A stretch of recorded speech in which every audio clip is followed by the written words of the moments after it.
Yo les gars, c'est Uta. Et Umi. Aujourd'hui on va parler de comment a été créé One Piece par Eiichiro Oda. Nous allons donc voir comment a-t-il eu l'idée de créer aujourd'hui le manga le plus vendu au monde.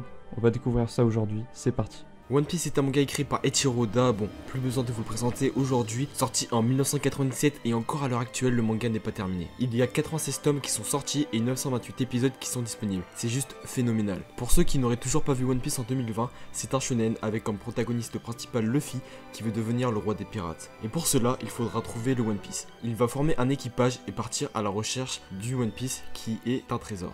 Bon, maintenant passons au sujet principal de la vidéo. Comment Eiichiro Oda a créé One Piece?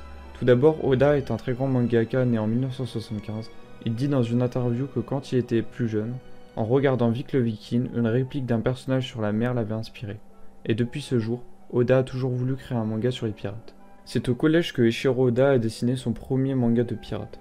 C'est à 15 ans qu'il commence vraiment à dessiner des mangas et à 17 ans qu'il remporte son premier concours de dessin organisé par le magazine Shonen Jump.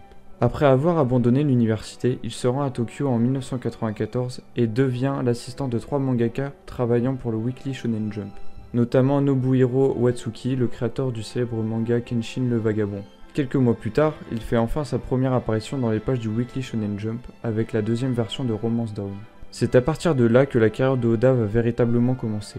Cependant, Oda ne connaît véritablement le succès qu'après la publication du premier chapitre de son œuvre phare, One Piece, dans le numéro 34 du Weekly Shonen Jump de 1997. Le manga gagne alors très vite en popularité et devient une référence incontournable du genre shonen au même titre que Dragon Ball d'Akira Toriyama. Il est l'un des rares mangaka à avoir dépassé la barre des 100 millions de mangas vendus pour une œuvre au Japon et chaque nouveau tome de la série se vend à plus de 3 millions d'exemplaires, mais on s'attardera sur ce sujet un peu plus tard dans la vidéo. Pour les 10 ans de One Piece, Weekly Shonen Jump publie pour un crossover réalisé par Eiichiro Oda et Akira Toriyama qui est, je le rappelle, l'auteur de Dragon Ball, qui va donner une collaboration de rêve entre deux géants du manga. Mais l'année où One Piece va franchir un cap, c'est en novembre 2010, le manga atteint la barre des 200 millions d'exemplaires vendus au Japon. Oda devient donc le premier mangaka à atteindre ce stade avec seulement une seule série. Aujourd'hui, si One Piece est un aussi gros manga, c'est notamment grâce à son univers unique dans le monde du manga. One Piece possède son propre univers et met en scène une multitude de personnages variés. L'auteur prend soin de ne pas négliger la personnalité, l'aspect physique et l'histoire de ses personnages, même secondaires. Le manga a été choisi 3 fois au prix culturel Osamu Tezuka de 2000 à 2002, avec le plus grand nombre de nominations par les fans les 2 premières années. Le manga remporte le prix du meilleur shonen à l'édition 2008 des Japan Expo Awards, ainsi que le prix du meilleur shonen classique à l'Anime Grand Prix français en 2008, 2009 et 2010. Aujourd'hui, le manga a explosé tous les records en ayant vendu plus de 470 millions d'exemplaires, c'est phénoménal. Bien loin devant son concurrent Dragon Ball qui en a vendu 250 millions. En novembre 2013, c'est 300 millions d'exemplaires de One Piece qui sont imprimés au Japon. One Piece est donc le manga le plus vendu au monde. Seulement, en 2019, Demon Slayer a détrôné One Piece en termes de vente en une année avec 12 millions de tomes vendus et 10 millions pour One Piece. Cela faisait 12 années que l'œuvre de Eiichiro Oda n'avait pas été détrônée. Je voulais aussi vous parler d'un autre point très important, donc c'est One Piece et la télévision.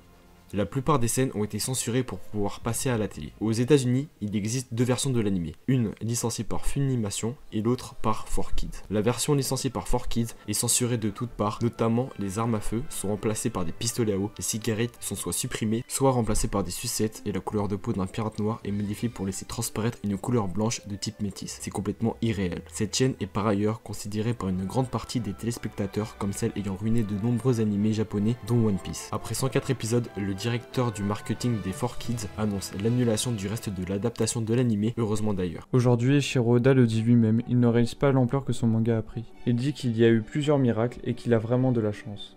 Il rajoute aussi qu'il veut que les gens entrent dans une attraction quand ils lisent le manga ou quand ils le regardent.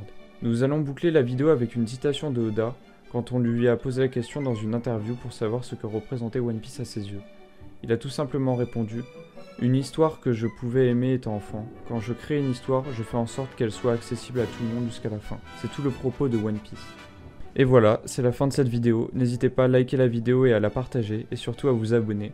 C'était Uta et Umi. On vous dit à la prochaine. Ciao.